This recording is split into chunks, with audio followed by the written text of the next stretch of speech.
खामोश वाकयात में नए आने वाले दोस्तों से गुजारिश है कि चैनल को ज़रूर सब्सक्राइब कर दें और बेल आइकन पर ज़रूर क्लिक करें ताकि हर नई आने वाली वीडियो का नोटिफिकेशन आपको बर वक्त मिल सके। तो चलते हैं आज के एपिसोड की जानिब। अम्मा साईं, मैं लेट हो रही हूँ यूनी से। आप भाई को बोले मुझे यूनी छोड़ आए। आगे ही 10 मिनट लेट हो चुकी हूँ और जाते जाते भी आधा घंटा लग जाएगा। रुकमा यूनी के लिए तैयार हो चुकी थी, अब बस उसे कोई छोड़ने नहीं जा रहा था। तभी वो अपने कमरे से बाहर आती, अम्मा साईं के कमरे में जाती, उन्हें अपनी परेशानी बता रही थी। मेरी बच्ची, हाशिर को बोलो वो तुम्हें छोड़ आता है, अम्मा साईं ने बेड पर बैठे बैठे ही कहा। मगर अब रुकमा थोड़ी सी आगे बढ़ी।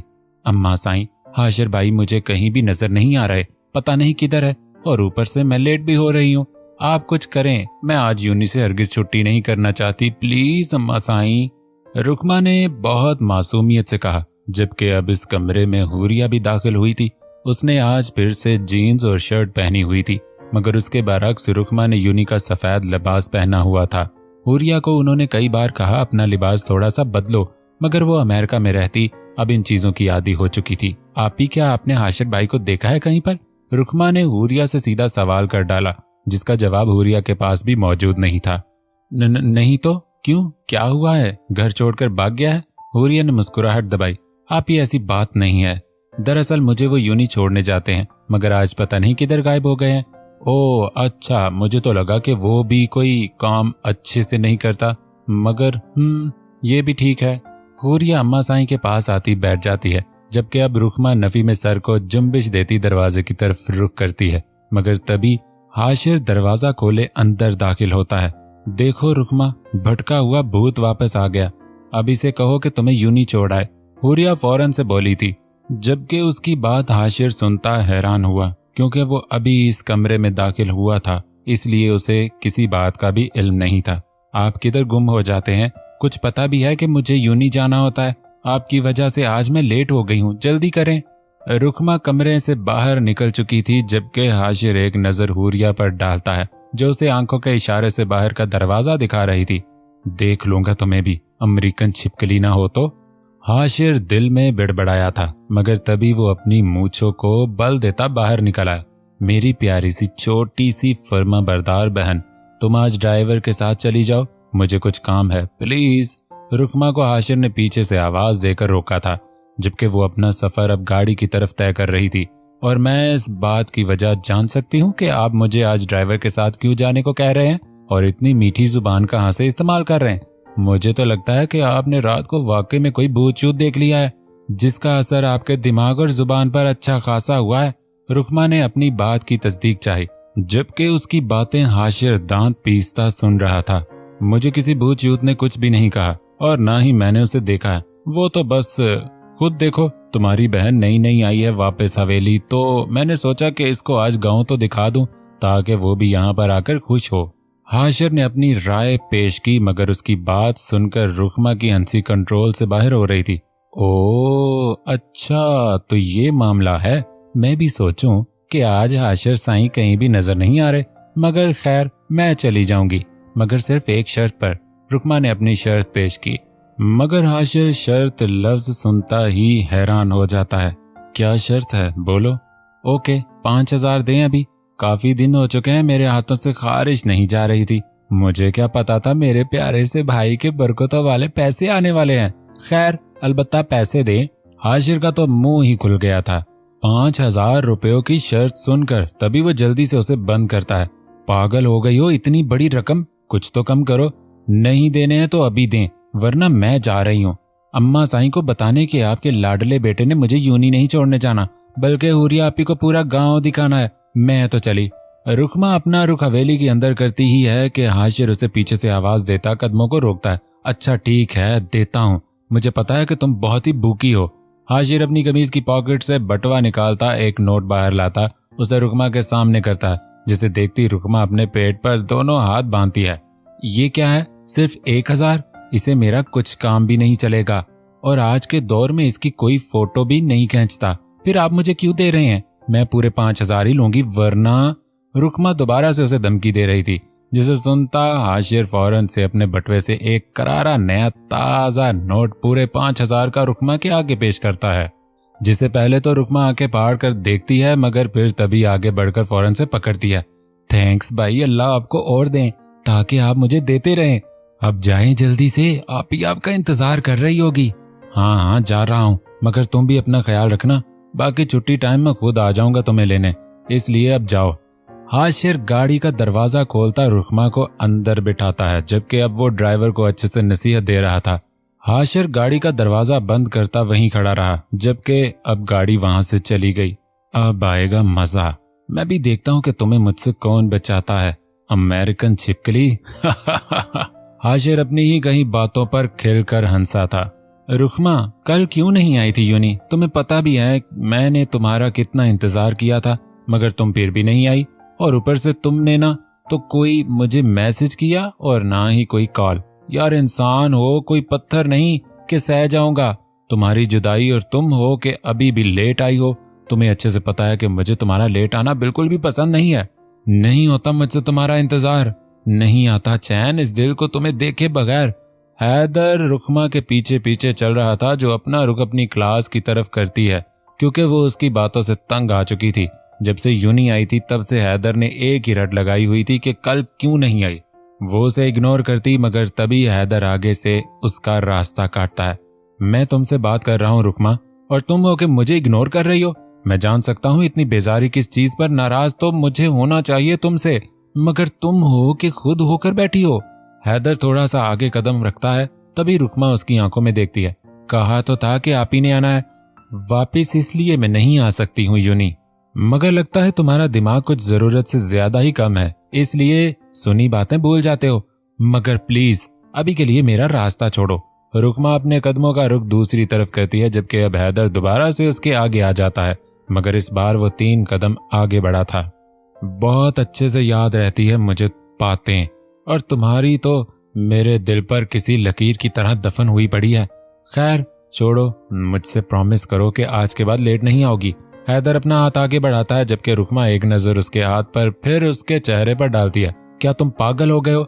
सिर्फ एक दिन ही लेट आई हूँ और तुम हो के पता नहीं कैसी हरकतें कर रहे हो।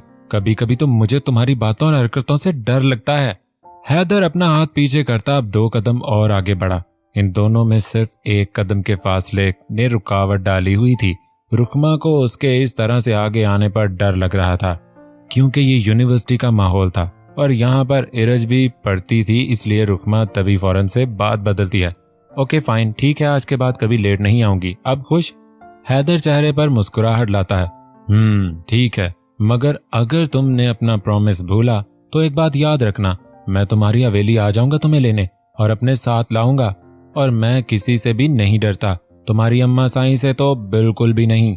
हैदर नडर होकर बोला, जबकि उसकी बात रुकमा को डर दे गई थी, क्योंकि वो जानती थी कि अगर अम्मा साईं को हैदर के बारे में कुछ भी पता चला तो पूरी हवेली में हंगामा बर्पा हो जाएगा। अम्मा साईं कभी भी ये सह नहीं पाएंगी कि उनके साये में ये सब होता है। मगर रुकमा ने आज तक हैदर को सिर्फ अपना दोस्त ही समझा, मगर हैदर तो उसको अपनी जान समझ बैठे है। नहीं हैदर, तुम नहीं आओगे हवेली, वरना अम्मा साईं हम दोनों को जिंदा जमीन में गाड़ देगी, जो मैं बिल्कुल भी नहीं चाहती। तुम्हें अपनी जिंदगी की कोई फिक्र नहीं, मगर मुझे तो जिंदा रहने दो, इसलिए ये फजूल की जिद कभी मत करना।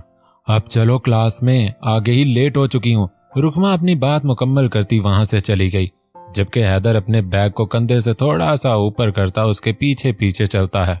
दिलावर ने आज स्याह कमीज और सफेद शलवार पहनी हुई थी, जबकि उसकी कमीज पर लंबी लंबी सफेद गोटे की कढ़ाई हुई थी। वो स्याह खेड़ी डाले बालों को अच्छे से सेट किए और मूंछों को बल देता हाल से बाहर निकल रहा था, जबकि उसकी नजर हाशिर पर गई, जिसे देखकर यह अंदाजा होता था कि वो कहीं जाने वाला है। तभी दिलावर अपनी बात की तस्दीक करते उसके पास आता है। भाई किधर जा रहे हैं आप? दिलावर के सवाल पूछने से पहले ही हाशिर ने सवाल कर डाला। हाँ, वो कुछ काम था तो इसलिए जा रहा हूँ, मगर तुम कहाँ पर जाने की तैयारियों में हो? इतना सज धज कर।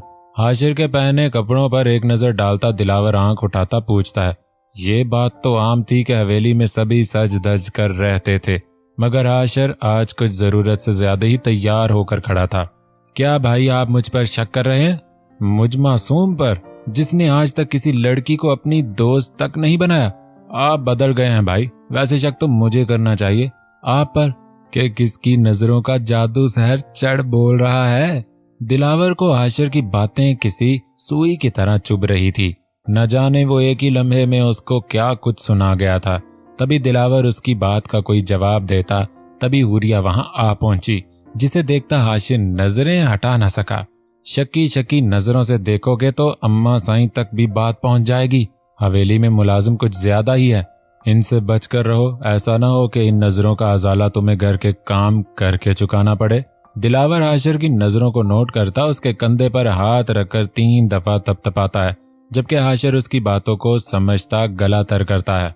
चलता हूँ, अपने काम को दिल लगा कर करना। छोटे साईं। हाशिर के गाल को तपतपा कर वो अब वहां से चला गया, जबकि अब हुरिया उसके पास आती है। चलें? हुरिया अपना रुख गाड़ी की तरफ करती उसे हुक्म सुना रही थी, जबकि हाशिर भी जल्दी से गाड़ी का दरवाजा खोलता उसके अंदर बैठता है। मगर इस गाड़ी में सिर्फ एक हाशिर और हुरिया थी। गांव तो काफी खूबसूरत हो गया है इन 10 सालों में।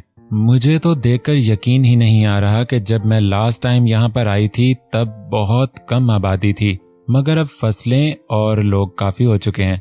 हुरिया हवेली से बाहर गाड़ी निकलने पर सामने हरे भरे खेत देखती फौरन से बोली थी, जबकि हाशिर आईना में उसे देखता दिल में मुस्कुराया था। वाह यार, कितने प्यारे प्यारे कपड़े पहने हुए हैं। गाड़ी रोको, जल्दी से रोको। हुरिया की नजर बाहर से आती लड़कियों की कितार को देखती हाशिर को गाड़ी रोकने को कहती है, जबकि वो अब गाड़ी को रोकता पीछे उसकी तरफ देखता है, मगर वो उसे इग्नोर करती तेजी से गाड़ी का दरवाजा खोलती बाहर निकली। वाह, कितने प्यारे कपड़े पहने हुए हैं तुम सब ने। क्या आप सब मेरे साथ एक फोटो बनवाएंगी प्लीज? मैं अपनी दोस्तों को दिखाना चाहती हूँ। हुरिया उनके बीच आती अपने फोन को पैंट की पॉकेट से बाहर निकालती है, जबकि वो लड़कियां उसे देखती बहुत खुश हुई थी, क्योंकि उन्होंने हुरिया को बचपन में देखा था। वो हाँ में सर को जुम्बिश देती हैं, जबकि हुरिया अपने फोन का कैमरा ऑन करती सबके साथ फोटो बनाती है, जबकि हाशिर वहीं पर खड़ा उसका फोटो शूट देख रहा था कि कैसे अपने चेहरे के पोज बना बना कर उनके साथ फोटो खींच रही थी। Okay bye, thanks dear photo के लिए। उसके इंग्लिश में बोले अल्फाज वो सभी ना समझी थी, मगर हाशिर को अच्छे से समझ आ गया था। कुछ नहीं, तुम लोग जाओ अब। हाशिर हुरिया का हाथ पकड़ता इन लड़कियों को यहाँ से जाने को कह रहा था, जबकि हुरिया उसकी हरकत को नोट करती फौरन से अपना हाथ पीछे खींचती है। ये क्या हरकत थी? वो चेहरा हैरान करती पूछने लगी। क्या मतलब, क्या हरकत थी? एक हाथ ही तो पकड़ा है तुम्हारा, वो कट कर बोला। तो क्या करूं? आज तो ऐसा कर लिया, अगर सब दोबारा किया तो समझ जाना अच्छा नहीं होगा। वो उसको अपनी बातों में सर्द लहजा लाती वार्न कर रही थी। क्या कर लोगी तुम? अगर तुम्हारी जिंदगी का साथ हमेशा के लिए मेरे हाथों में लिखा गया होगा तब भी ऐसे करोगी? वो उसकी सोच से परे कह गया। क्या मतलब तुम्हारा? मतलब साफ है, अब समझो ये ना समझो वो तुम्हारी अकल की बात है। आंखों को सुकेड़ती वो उसके कहे से मुतासिर हुई। तो ऐसा कुछ नहीं होगा। अगर जिंदगी प्यारी है तो मुझे हाथ लगाने की गलती मत करना। हाशिर अब तंग आ गया था, न जाने वो ऐसा क्यों कर गया था। माफ करो मेरी दुश्मन, गलती से पकड़ लिया था। हाशिर हाथ जोड़ता उसे माफी मांगने लगा, जबकि उसकी ये हरकत तंजिया थी। वो उसे इग्नोर करती दोबारा से गाड़ी में आकर बैठती है। पता नहीं समझती क्या है खुद को, अमेरिकन छिपकली ना हो तो। हाशिर बड़बड़ाता गाड़ी में आकर बैठता है। साईं सरकार, दूसरे गांव के सरदार ने उस औरत की जमीनों को आजाद कर दिया है। आपकी दहशत ने उसको काफी डरा दिया था। मुलाजिम गाड़ी चलाते दिलावर से मुखातिब हुआ, जबकि दिलावर नजरें बाहर टिकाए देख रहा था। हा, ठीक कह रहे हो। अगर कोई भी हमारी बात ना माने तो हम धमकियों को हकीकत भी कर दिखाते हैं। वो तो बस उसे जरा खौफ देना था, मगर खैर और कितना वक्त लगेगा? दिलावर ने ड्राइवर की तरफ देखा, जबकि वो निहायत एहतराम से जवाब देता है। साईं सरकार, बस 5 मिनट और काफी दूर है शौकत का घर, मगर थोड़ा सा रास्ता रह गया है। ड्राइवर का जवाब सुनकर दिलावर चेहरे पर मुस्कुराहट लाता है, मगर वो अब दोबारा से अपनी नजर बाहर कर लेता है। उफ यार, पता नहीं कितना और बर्दाश्त करना होगा इस अमेरिकन छिपकली को। शुक्र अल्लाह की जात का कि 2 मिनट के लिए जान छूटी है, वो भी ये कहकर आया हूँ कि अपने दोस्त से मिलने आया हूँ। जब से आई है तब से मैंने एक बार भी सिगरेट नहीं पिया, मगर आज तो पी कर रहूंगा। अब जल्दी से एक सिगरेट पी लेता हूँ, ऐसा ना हो कि मेरे सर पर आ पहुंचे। हाशिर एक लंबी शाखों वाले दरख्त के नीचे खड़ा था, जबकि उसका साया काफी जमीन पर पड़ रहा था। तभी वो अपनी कमीज की पॉकेट से सिगरेट की डब्बी निकालता एक सिगरेट को सुलगाता है। अच्छा, तो मैं भी सोचूं कि इतनी लंबी कौन सी बातें हो रही हैं अपने दोस्तों से। वाह हाशिर, तुम्हारे तो दोस्त बहुत ही छोटे हैं, मगर खैर कोई बात नहीं। मैं जब अम्मा साईं को तुम्हारी ये पिक दिखाऊंगी तब काफी बड़े हो जाएंगे। हाशिर ने अभी 2 कश ही लिए थे कि तभी हुरिया पीछे से आती उसकी फोटो खींचकर अपना फोन उसके आगे करती है, जैसे तस्वीर दिखा रही हो। तो तुम कहाँ से आई हो और ये क्या है, मुझे दिखाओ। हाशिर पहले तो हैरान हुआ था, मगर फिर आगे बढ़ता उसके हाथ से फोन को छीनता है। ओहो, क्या हो गया है, कितने प्यारे लग रहे हो फोटो में। अम्मा साईं को भी तो पता चले कि उनका हाशिर साईं कितना ही प्यारा है और काम उससे भी प्यारे करता है। हुरिया अपना फोन पीछे करती बोलती है, जबकि अब हाशिर चंद कदम आगे बढ़ा था। फोन दो मुझे वरना। हाशिर सख्त लहजे में बोला, नहीं दूंगी। क्या कर लोगे, वो नडर होती बोली। करने पर आऊं तो बहुत कुछ कर सकता हूँ, जब से आई हो तब से बर्दाश्त कर रहा हूँ। कितनी बेवकूफ हो तुम, क्या सोचकर तुमने ये ख्याल लाया कि मैं तुम्हें गांव घुमाऊंगा, तुम्हारे आगे पीछे घूमूंगा किसी नौकर की तरह। मैं तो तुम्हें अपने साथ इसलिए लाया हूं कि ये जो तुम्हारी 1000 गज लंबी चलती है इसको लगाम लगा सकूं। हाशिर अपने सिगरेट को होंठों में दबाता है, जबकि अब वो आंखें बंद करता है, कश भरता है। उसकी बातें हुरिया को काफी अजीब लगी, मगर वो भी किसी से कम नहीं थी। किसको धमकी दे रहे हो, तुम्हें पता भी है कि हुरिया कौन है। आज तो बर्दाश्त कर लिया, मगर आज के बाद बिल्कुल भी बर्दाश्त नहीं करूंगी, इसलिए अपनी इस 1000 गज लंबी जुबान को बंद करो। हुरिया भी किसी से कम नहीं बोली थी, मगर उसकी बातें हाशिर को अच्छा खासा गुस्सा दिला गई। अपनी जुबान को बंद करो लड़की, बहुत अच्छे से जानता हूँ कि तुम हुरिया हो, तभी मेरे सामने खड़ी हो, वरना जितना तुमने मुझे बुरा भला कहा है इन चंद दिनों में उसकी सजा देने पर आओ तो मेरे सामने से गुजरने पर भी कतराती फिरो। हाशिर अपनी आंखों से उसे खौफ दे रहा था, मगर तभी हुरिया अपने फोन को आगे करती उसे वही फोटो दिखाती है जो उसने कुछ मिनट पहले खींची थी। ओह हेलो मिस्टर, मैं तुम्हारे गांव की कोई आम सी लड़की नहीं जो तुमसे डरती फिरूं। और रही बात मेरे कतरा के गुजरने की, तो वो अब तुम गुजरोगे, क्योंकि मैं अब ये फोटो अम्मा साईं को दिखा कर रहूंगी। पहले तो दिल किया कि माफ कर देती हूँ, मगर अब दिल नहीं कर रहा। हुरिया अपने फोन पर क्लिक करती है, जबकि हाशिर मौका पाते फौरन से उसके हाथ से फोन को छीनता है। खबरदार जो अम्मा साईं को बताया, हाशिर सफाक लहजे में बोला। और अगर मैं ना रुकूं तो क्या करोगे। हुरिया आगे बढ़ती उसकी आंखों में आंखें डालती है, जबकि उसका हाथ फोन को पकड़ने के लिए हाशिर की तरफ था, मगर हाशिर अपने हाथ को ऊपर करता है, जिसकी वजह से हुरिया का हाथ नहीं पहुंचता। बहुत बदतमीज हो तुम, मगर कोई बात नहीं, हाशिर साईं ने भी अपनी जिंदगी में बहुत बदतमीज लड़कियों को सेट किया है। हाशिर अपनी आंखें गाड़े बात करता है। लड़कियों को कोई लड़की एक होगी जिसको तुमने लड़कियों में शुमार कर लिया है। आखिर तुम पर कौन लड़की फिदा हुई थी।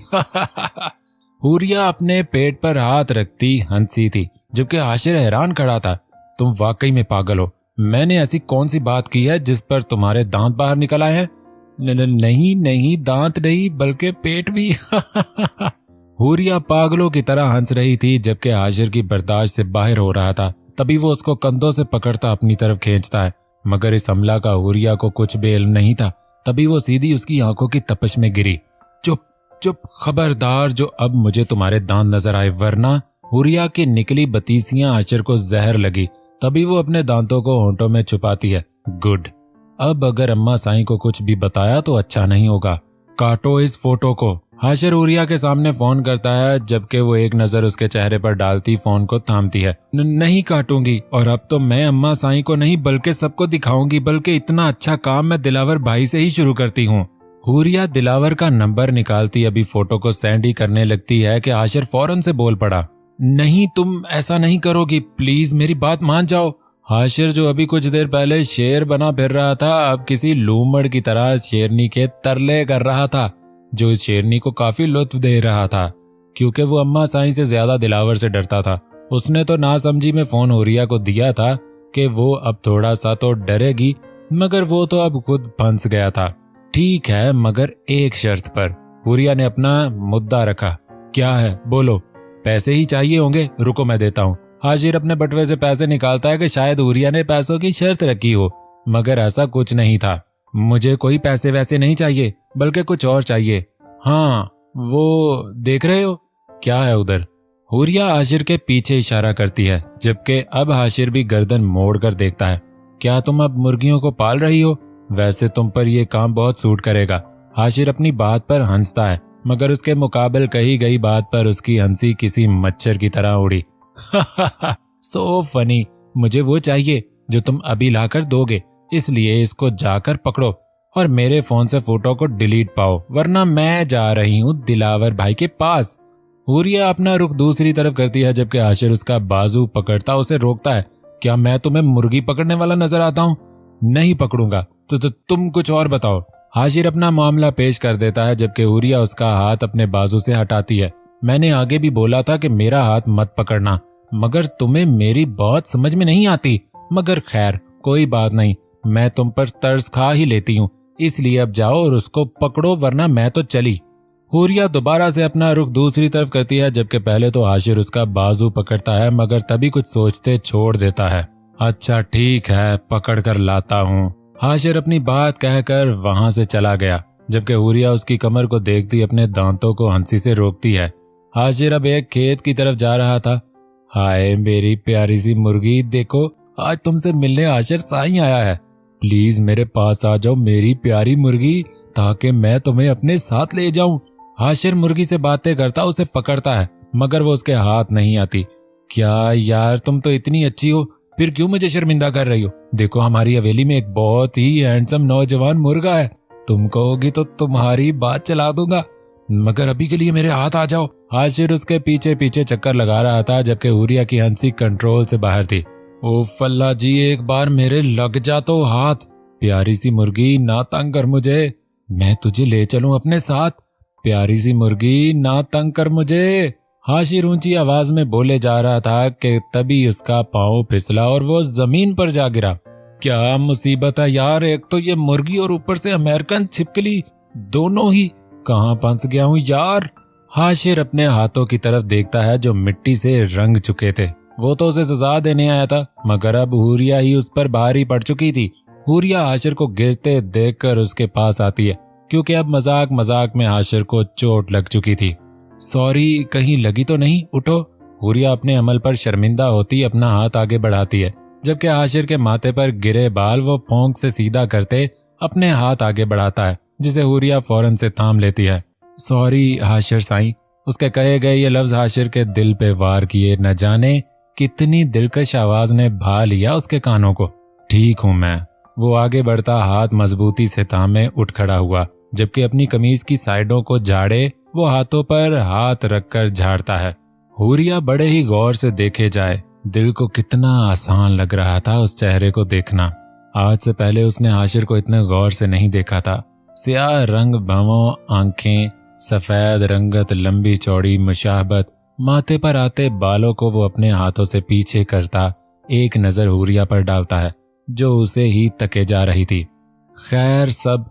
हुरिया फौरन से अपना रुख दूसरी तरफ करती आगे आगे चलने लगती और ऐसे जाहिर करा रही थी जैसे कि अब इस गांव की होकर रह गई हो।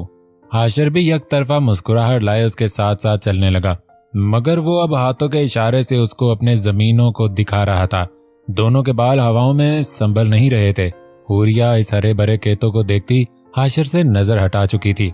हाशिर भी अपने हाथों की तरफ देखता ही है कि तभी बेख्तियार नजर हुरिया पर जाती है और वक्त वहीं आहिस्ता आहिस्ता चलने लगा। वो उसके हर एक नक्श को अपनी नजर की ताब में लेता न जाने दुनिया से गाफिल हो गया था। वो जो खेत में कर रही काम में मसरूफ औरतों को देख देख कर मुस्कुरा रही थी, बस उसकी मुस्कुराहट ने हाशिर साईं का दिल जीत लिया था और वो भी मुस्कुरा दिया। साईं सरकार, हम पहुंच गए हैं। वो गाड़ी को रोकता बाहर निकलता दिलावर की साइड का दरवाजा खोलता है। मूंछों को बल देता रोबदार शख्सियत लग रहा था। कुछ उसके लिबास ने रोब बना दिया था तो कुछ उसकी मूंछों ने। तुम इधर ही रुककर हमारा इंतजार करना, दिलावर ड्राइवर से कहता अपना रुख घर की तरफ करता, जिसका एक लकड़ी का दरवाजा था और उसके ऊपर कुंडी भी लगी हुई थी, जैसे पुराने जमानों में इस्तेमाल होती थी, मगर वो खुली थी जैसा कि अंदर जाने के लिए आसानी हो। वो सर झुकाए दरवाजे से होता घर के अंदर दाखिल हो गया था। घर ज्यादा बड़ा तो नहीं था मगर प्यारा जरूर था।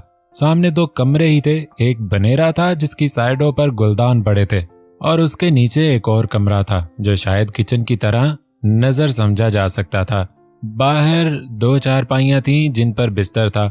वो किसी को भी ना पाता अब कमरे में जाने का इरादा रखता था कि शायद कोई तो हो अंदर, मगर तभी एक छोटी सी लड़की जिसने पठानियों जैसी फराक डाली हुई थी उस शख्स को देखती भागी भागी उसके पास आई। आप कौन हैं और हमारे घर क्या करने आए हैं? वो सवालिया नजरों से पूछती उसके पास आती खड़ी हुई। वो कुछ सोचते हुए कहने लगा, हम आपकी आपी के दोस्त हैं दिलावर। आपी किधर है? आपकी छोटी मीरब? वो मीरब को हैरान कर गया था। एक तो उम्र भी नादान थी और ऊपर से अकल भी मुनासिब ही थी। तभी वो खुश होती आगे बढ़ी। सच्ची आप आपी के दोस्त हो? मगर आपी ने कभी आपका जिक्र ही नहीं किया, मैं कैसे मान लूं? मासूम सी शक्ल बनाती वो इस्तिफादा करती है। ओ अच्छा, तो हमारी छोटी सी को यकीन ही नहीं आ रहा। तो फिर हम एक काम करते हैं, आप अपनी आपी को बुलाएं इधर, फिर हम उनके सामने कहेंगे आप हमारी क्या लगती है। बातें ना समझती मगर वो खुशी इतनी थी कि सर को जुम्बिश देती फौरन से कमरे की तरफ भागती है, जबकि दिलावर वहीं पर खड़ा टिकटिकी बांधे आगे होने वाले हमलों का मुंतजिर था। आपी आपी आपी, बाहर आपके वो दोस्त आए हैं और वो कह रहे हैं कि हमें मिलना है आपसे। इरज जो किचन में बैठी रोटी बनाने में मसरूफ थी, मीरब की भागदौड़ देखती अपने काम को वहीं पर तर्क करती है। कौन दोस्त? वो उठती अपने हाथों से चेहरे पर आए बालों को पीछे करती है, जबकि मीरब उसके पास आती मुस्कुराहट से बोली, आपी कोई दिलावर नाम बता रहे हैं अपना, आप जाकर देख लें। ऐसा ना हो कि अगर अम्मा ने देख लिया तो जो जंग घर में होगी वो कभी किसी मुल्क में नहीं होगी। इरज हैरान थी कि उसका कोई लड़का दोस्त नहीं है और ये दिलावर कहाँ से आ गया। वो इतनी हैरान थी कि यूं ही भागी भागी बाहर आई। दिलावर जो पहले ही आगे किसी मजनू की तरह खड़ा था, सामने से आते अपने मुहिब को देखते वहीं पर आंखों को जमा देता है, जबकि इरज सामने साईं सरकार को मौजूद पाती पहले तो बालों को सीधा कान के पीछे ले जाती है, फिर सर पर दुपट्टे को सेट करती सर झुकाए आगे बढ़ती है। आप यहाँ पर साईं सरकार? कुछ काम था भाई से, वो घर पर नहीं। उसकी अटकती जुबान दिलावर को खुश करने के मुतबादिल थी। वो आगे बढ़ता उसके चेहरे पर लगे आटे के रेजे जो आटे के हाथों को गाल पर लगाने की वजह से थे, अपने हाथों से साफ करता है। ईरज की हालत बुरी हो गई थी। मीरब इन दोनों के पीछे खड़ी सब देखती रह गई। ईरज ने कभी भी ऐसी हरकत का तसव्वुर नहीं किया था। दिलावर से एक तो वो उम्र में भी इसे बड़ा था और ऊपर से इस गांव का सरदार, और वो आमसी लड़की। दिलावर आंखों को आहिस्ता से झपकते देखता है, आंखें मदहोशी से मायल हुई पड़ी थी। आप ये क्या कर रहे हैं? दिलावर कुछ भी कह पाता कि इरज उसे दूर होती खड़ी हुई। कुछ नहीं जानम साईं, बस तुम्हें देखने को दिल किया तो चले आए। वैसे तुम्हारा घर हमारी हवेली से बहुत दूर गुजरता है। हम चाहते हैं कि जब भी तुम्हें देखने को दिल करे तो फौरन से ये चेहरा हमें मिले, इसलिए हम तुमसे शादी करना चाहते हैं। बहुत जल्द रिश्ता आएगा तुम्हारे घर हमारा।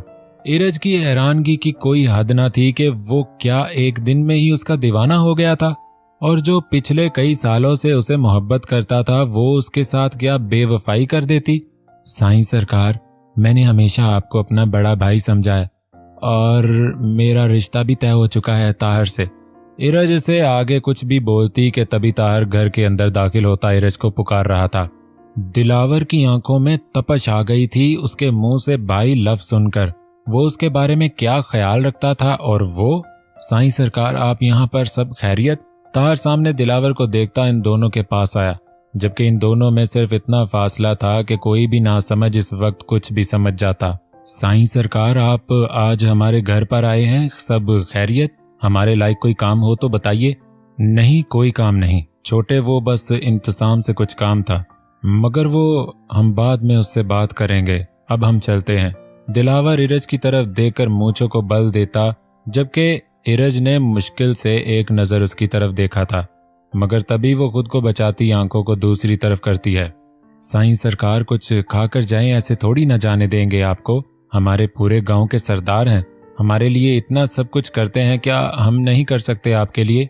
जाओ इरज, इनके लिए चाय बना कर ले आओ, और हाँ, घर पर जो है वो भी साथ ले आना। वो इरज को यहाँ से जाने का बहाना दे चुका था। हाँ अभी लाती हूँ, कामते लबों से कहती वो वहां से चली गई। दिलावर ने उसके वजूद पर फिर से सख्त नजर डाली थी। न जाने कितना गुस्सा आया हुआ था उसको इरज पर कि जब्त करना मुश्किल था। एक तो वो उसको भाई कह चुकी थी और ऊपर से वो किसी और से शादी की ख्वाहिशमंद थी। हमें कुछ काम है, हम चलते हैं, फिर कभी मुलाकात होगी, वो ताहर से कहता अपना रुख दरवाजे की तरफ करता है, जबकि आंखें खून से सुर्ख हो गई थी। इतना गुस्सा जितनी खुशी से यहाँ पर आया था अब उतने ही गुस्से से जा रहा था। ताहिर देखता ही रह गया था। ना तो वो उसे जाने से रोक सकता था और ना ही कुछ कह सकता था, क्योंकि वो उसके सामने सिर्फ आम गांव वाला था। इंतजाम की वजह से बहुत कम बार उसकी दिलावर से मुलाकात हुई थी। वो बड़े बड़े डग भरता गाड़ी के अंदर बैठता है। मुलाजिम ने कुछ भी नहीं कहा था, वो चेहरे से ही सब समझ गया था। इस ताहिर की बारात इस घर पर नहीं आनी चाहिए, क्योंकि अब इरज का निकाह सिर्फ हमसे होगा। हम भी देखते हैं कि कौन छीनता है हमसे हमारी जान हमसाई को। वो मूंछों को बल देता शैतानी मुस्कुराहट दबाता है।